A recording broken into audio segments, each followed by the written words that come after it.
Dear Roger, Mr. Chancellor, President Dodik, Your Excellencies, dear friends, I'm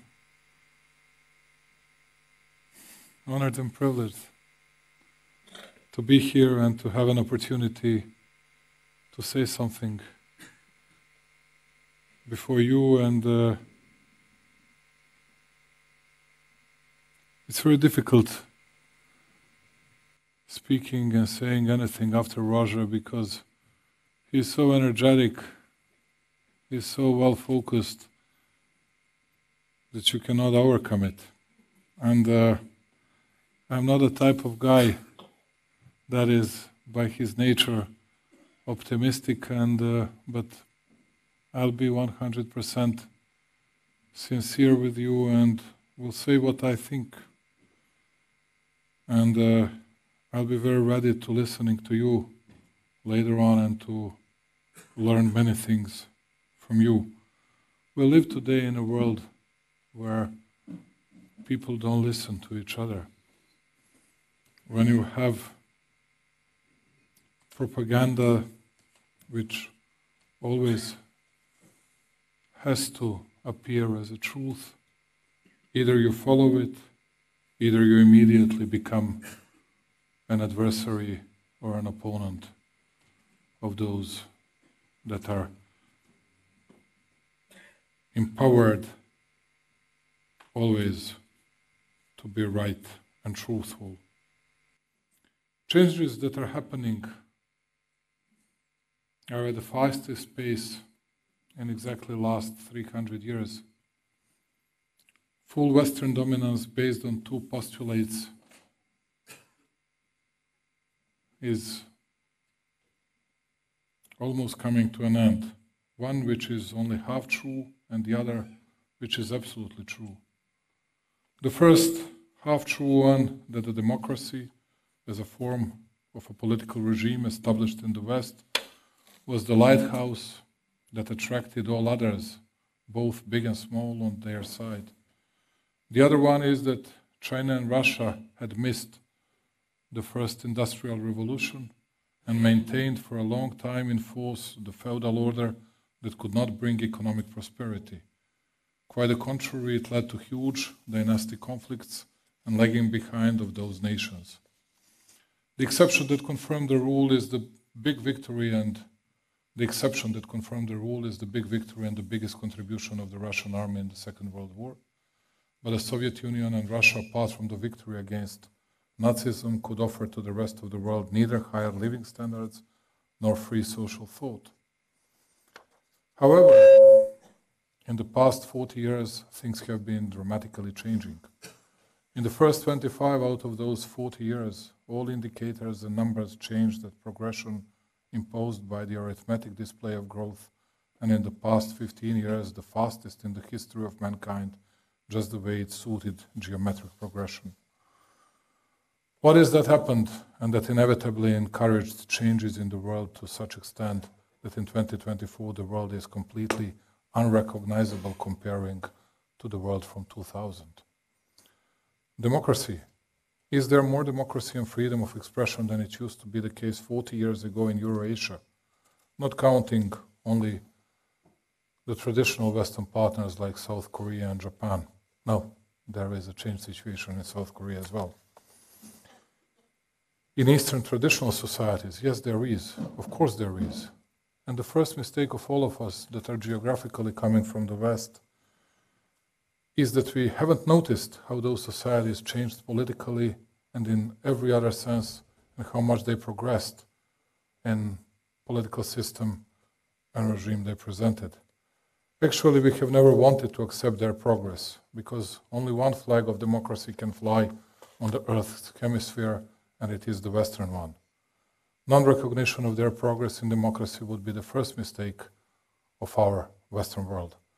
The second, even bigger mistake was the one that we lied to both ourselves and them, that we wanted them to accept the same model and supposedly the same values.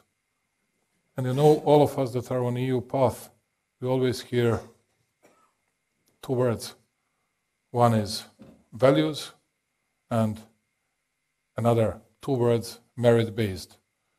Whenever you ask them, okay, what are the values at the beginning of accession process, the main word was market economy. It was everybody wanted to reach the level of a real market economy because we used to live in a self-managing socialism period of time, but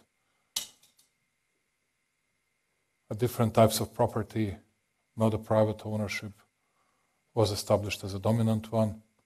And we wanted to belong to that type of market economy, which was a prerequisite for the real democracy, for the new political system we wanted to build, but for the better and more efficient economy as well. At the end, what happened just a few years ago, and here in Switzerland, I got it as a final news. 2015, we started listening from many different circles in the West, okay, market economy is not anymore the basic value of our societies. We should now defend our markets with new tariffs, with protectionism, and that flag, market economy flag, was taken by Chinese. And I was coming to Davos for the last 11 years and was listening very carefully President Xi Jinping's words in 2016, if I'm not mistaken. And he exactly took a flag of market economy from the Americans and from all of us from Europe, saying, okay, we are embracing globalization and market economy. And everything went and turned upside down. All of a sudden, Chinese, because they had an eye of a tiger in the recent decades, they wanted to change themselves, they changed themselves, they became very successful in their economic model. They accepted all the regulations, all the rules of the West, but when they started jeopardizing our economic successes, we said, now it's all about protectionism because we have to remain dominant and we're going to change the rules. And now the only discussion that we have about economies, it's not how to boost our growth rates. Nobody discusses that. How are we going to secure better loans for our companies and at the same time not to put in jeopardy stability of our public finances? Why our public debt to GDP ratio is around 100%. It's going to be at the end of this year, speaking about Eurozone. In Serbia, it's a bit better at least. When we speak about this issue, it's 46.4. But what we're going to do, because if next year it's going to be once again 0.7 growth rate of Europe, or 0.8 or 1.1, whatever we might say about China, India, many Arab countries, United States of America, they're going to have either twice, either 5 times or 6 times bigger growth. We cannot follow them anymore. But we have no ideas. The only idea we all have is what kind of tariffs we're going to put against the other guys. And now the main discussion is Trump going to put his tariffs on China, on Mexico, on Canada, on Europe, or against all of them, and how Europe will overcome all the difficulties with China because they cannot resist to both the United States and to China, and how Trump will accept the fact that the United States, they have a deficit in their trade exchange with Europe of 132 billion, and he is, as a matter of fact, which is true, very much security protector of Europe, and what he's going to do. And now we have thousands of open questions, apart from all these wars that are taking place in our hemisphere. And it's very difficult to find solutions. And I'm here, it's easy, of course, to analyze it, having all these data, all these figures like I'm doing today. At the end, before I start saying a few words about Serbia, And don't worry, I'm not going to criticize anyone else in our neighborhood who would like to act differently comparing to the others from the Western Balkans. And I know that at least you in Switzerland are fed up with all of us speaking our stories, revealing the truth from the past and everything else. I know it. And you know it even better than I do. What I wanted to say is that the real issue for us is what we can do in order not to worsen the situation in the world. We have now this big conflict, which seems to be a conflict between Russia and Ukraine, which is actually Russia versus West, which is, as a matter of fact, Russia plus its allies, including China, versus West. It's what I heard from Angela Merkel and Li Keqiang in Munich, 2017, if I'm not mistaken, security conference. Li Keqiang was referring to the audience and saying, Prime Minister of China of that time, and he said to everybody, and you saw that he was very sincere, very honest, he thought what he was saying. Well, you see, China was a leading country of the world since 300 years ago. And we Chinese, we missed that first industrial revolution. What we need now is just to get at place number one in the world where we used to belong. And nothing more than that. We are not going to do anything against anyone in the world. We don't want you to follow us, to succeed us on that road. What we need is just to occupy that place, which is a natural position of China. And then I did not expect, but Angela took floor and she said, of course in a decent and polite way, was saying, why do you think that we would like to see you again and that pedestal as a number one country in the world?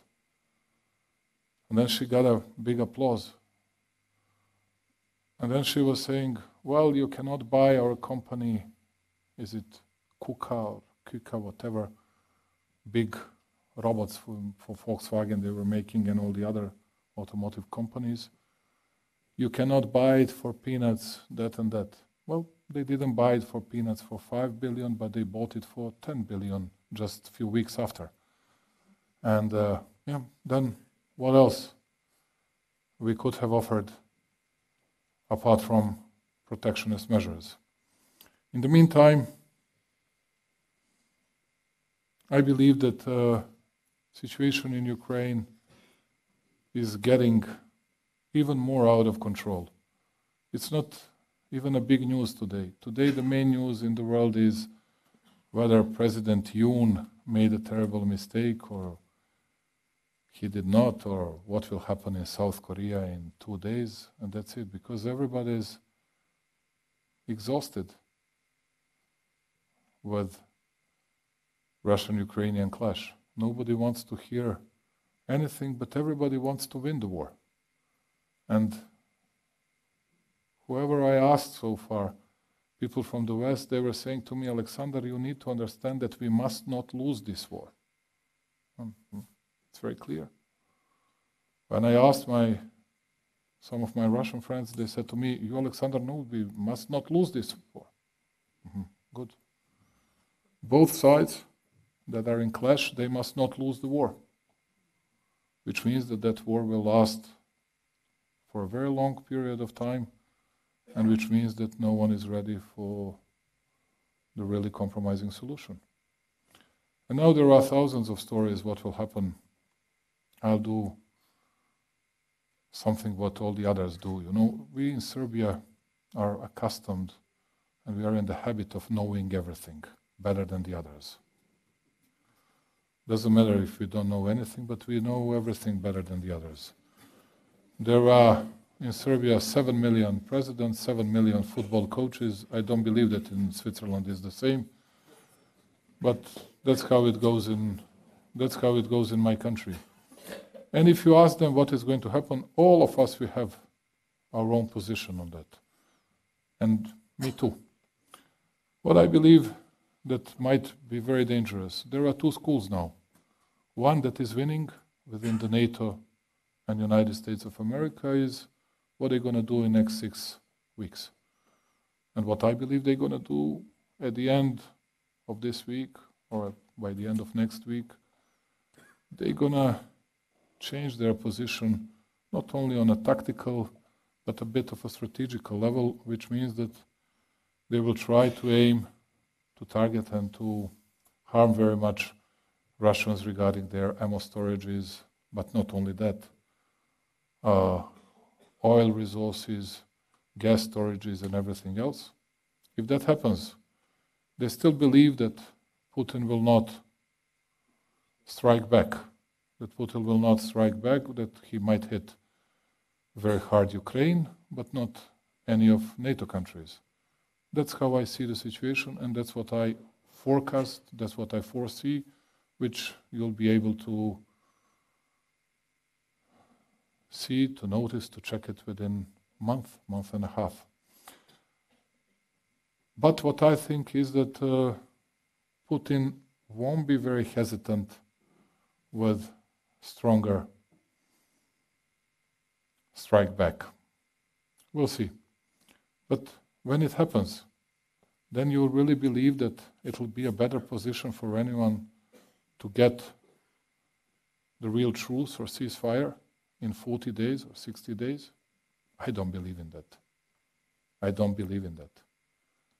And my proposal in the recent meeting which we had in Budapest, that European political community, I was saying in the presence of President Zelensky, was the only one who was saying that, which is not strange, that I think that we should set a truce, cessation of fire, whatever. As earlier we stop it, well, at least you all will have to sit and to try to attempt to resolving this problem. And I saw that President Zelensky was not very happy with my openly imposed proposal. After 2.5 years, I spoke to President Putin by telephone, and I don't believe that he was... We just in 3 sentences discussed Ukrainian issue. But I noticed that he was not cravingly trying to get at cessation of fire as well. Which means that we'll have further escalation.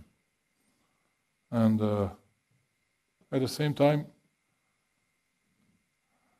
waiting for miraculous resolution of a problem that will come from the White House.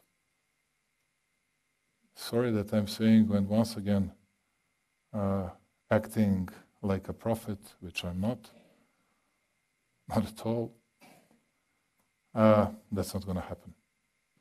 That's just not going to happen. And I'm afraid of big disappointments that might come for all of us, which means that we'll have further deterioration of situation. In the meantime, I'm not sure that this peace established between Israel and Hezbollah and the others is long-lasting peace. I hope it will be the case, but I'm not certain about it. And at the end, I think that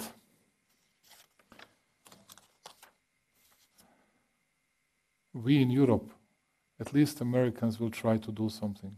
Russians will do their job, Ukrainians will do their job. But what Europe will do? If you ask me, I'm certain that Trump, after harsh comments against China, within 6 months will conclude a deal with China. At the end, the only real territory that he will go in political way against is going to be part of European Union or European Union itself. That's also my personal opinion, nothing more than that. But our problem in Europe today is, and that's why I'm profoundly grateful to Roger, because there are few places where you can freely say what you think. I was astonished when I saw that Prime Minister Orban was visiting Putin. I was not able to do so, not because it would have been harmful to myself, but we would be under terrible pressure. We are not a member of EU, we are not a member of club, and I didn't want to expose my country to even bigger pressures. But when I saw all the others that were using Hippocratic language against Prime Minister Orban just because he spoke to someone, and I know, and I'm telling you this very openly, very publicly, that I know at least 2 European leaders that spoke secretly to Putin. They did not inform their public about it. I got it from Kremlin as an information, and confirmed information. But they were able to criticize Orban, and he did it very publicly, very openly. And what was the problem if you speak to someone? What is the problem if you listen to someone? Does it mean that you share all the views with someone? No, it does not. But we need to speak to each other. We need to understand each other. This is something that we lost in the meantime. I'm always, can I recall yourself, can I remind you on something that was happening even in this country 2.5 years ago? Because Serbia strongly condemned an incursion of Russian army into the Ukraine, in the United Nations, OSCE, and all the other institutions. But we did not impose any sanctions against Russia. Because we were the only country that didn't do it. Even in this country, in all liberal medias, it was published that Serbia was getting ready because Vučić is Putin's puppet. It's not easy to direct someone with 120 kilos, believe me. And they were saying they're going to start a new war in the Balkans. They're going to attack Bosnia, they're going to attack Kosovo, they're going to attack whomever you want. And I was saying, no, people, it's not true. But I couldn't reach anybody apart from Roger that wanted to listen, that wanted to hear. Now my question is for all those medias, because they were pretty much sure that it was going to happen. Okay, are you going to say at least one small sorry to Serbian people and to Serbian political leadership because of all these false stories? It didn't happen, it won't happen. And I'll tell you later on why this is totally excluded. On the other hand, I believe that Europe has to create its own politics in a very strategic way. And I believe that Europe is late on this. And I think that many people in Europe, they don't understand the war consequences. They still deal with the stuff in a way that we're going to survive this day, another day, and we'll see what the public audience will say about it, what they will comment, and how we can tackle it on a short term, and that's it. It's going to be worse than a hell if this continues. On the other hand, apart from market economy, which was the biggest value of our societies, now another one became a political one, territorial integrity and UN Charter. And I'm not going to speak only about Serbia, I'll just mention it. But what about our sufficient excuse? Leibniz, very famous German philosopher, used to use it. Sufficient excuse, sufficient reason to attack Iraq because of false allegation that they were possessing nuclear weapons. Who cares about it today? What's going on in Iraq? Does anybody of us knows? What was the reason that the West entered Afghanistan after Soviets left? And how it ended? Who was defeated? What was the case in Libya? We were going against dictator. And what we brought to Libya today? And now I'm going to tell you something which you might be interested in. They launched an aggression against Serbia in 1999. Because of official excuse for that was humanitarian disaster that was ongoing in southern Serbian province. They didn't get Security Council approval. They didn't get any legal approval from the United Nations, even from General Assembly. They violated UN Charter. They violated Resolution 1244 after the war. But before the war, they violated all the other regulations. Now when they start speaking about territorial integrity, we always ask them, what about our territorial integrity? Because this Resolution 1244 is still in effect.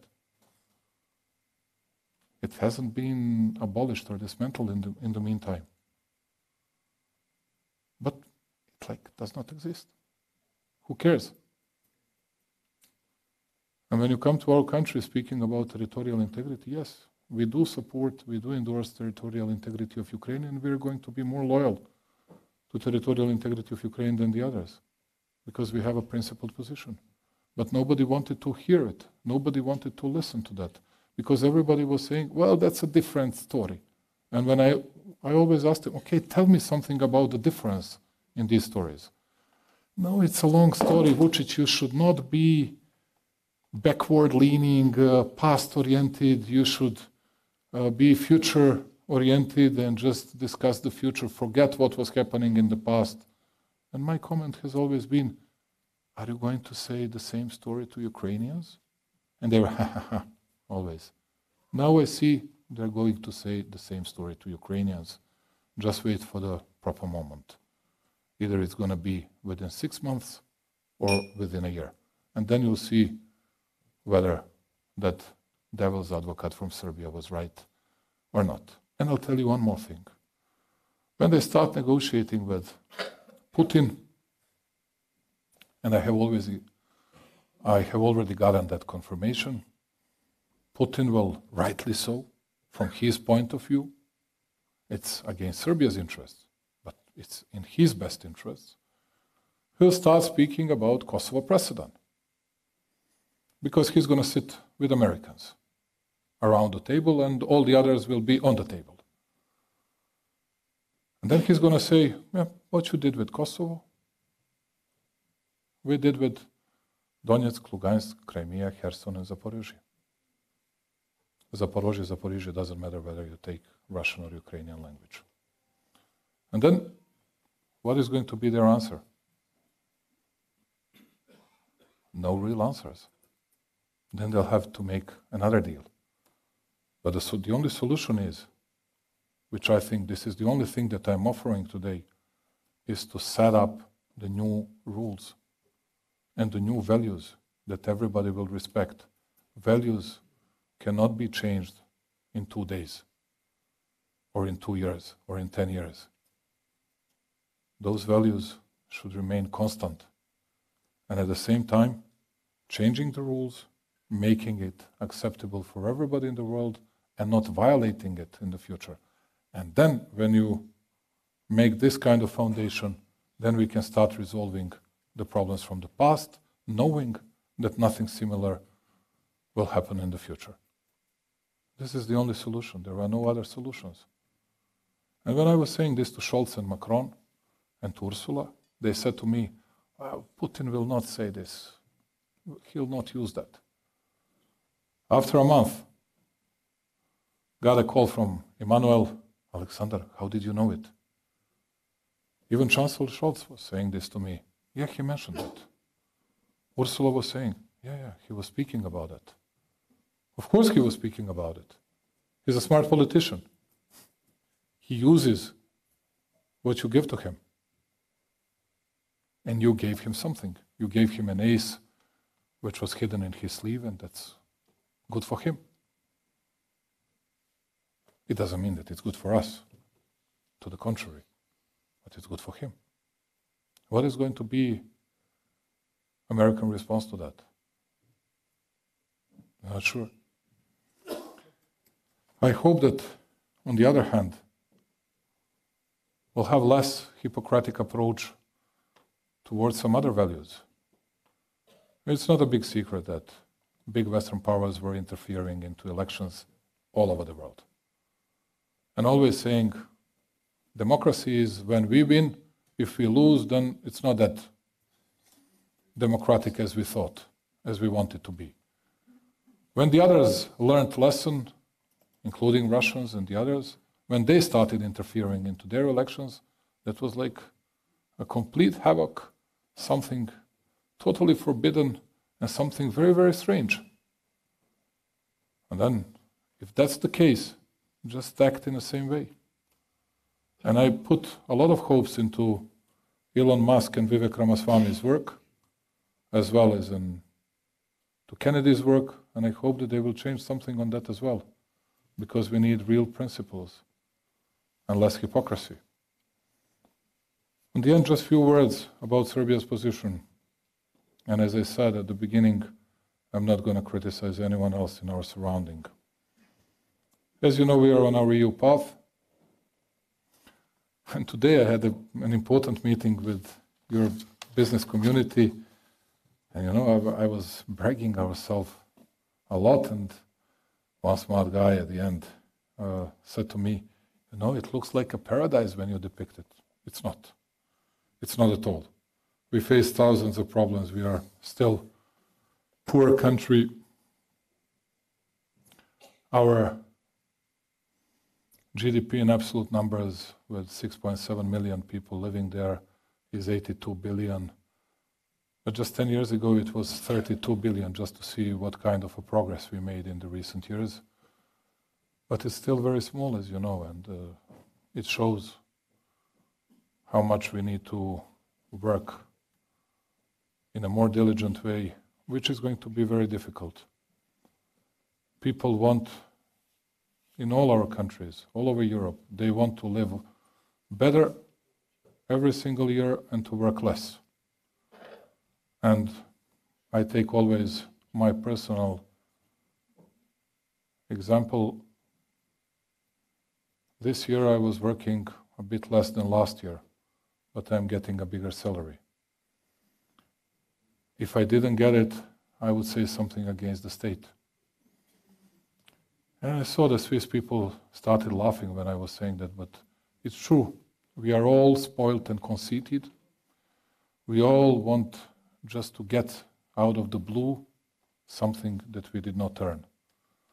If someone is preventing that, this is the culprit. And having in mind the level of digital laziness today, that we spend almost 3 hours doing nothing with our cell phones, just wasting time, I don't know what we're going to do. And I'm happy that we got Ursula Reynolds from Switzerland to introduce dual vocational system. But it's really tragic how difficult it is, because you need to impose it. People don't want to accept it. And not to mention the other very difficult stories. But yes, we made an economic progress. We were number 3 or number 4, speaking about level of development in the region of Western Balkans. Now we are by far number 1, ahead of everybody. The lowest public debt to GDP ratio, speaking about the countries that are members of Eurostat, and the country with the biggest average wages, and also the most developed. We mean Serbia means 50% of overall Western Balkans GDP, 55% of overall Western Balkans export, and 62% of overall Western Balkans FDI attraction. These are good things. Still, we'll have to do a lot regarding Rechtsstaat, rule of law, media freedom, many other stuff that is necessary to be delivered to our people. You know, you Swiss people, you had Landsgemeinde many centuries ago.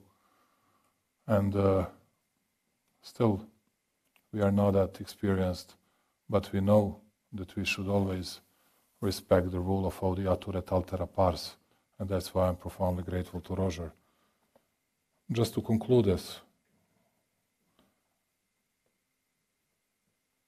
2.5 years we were under big pressure to align ourselves with everybody.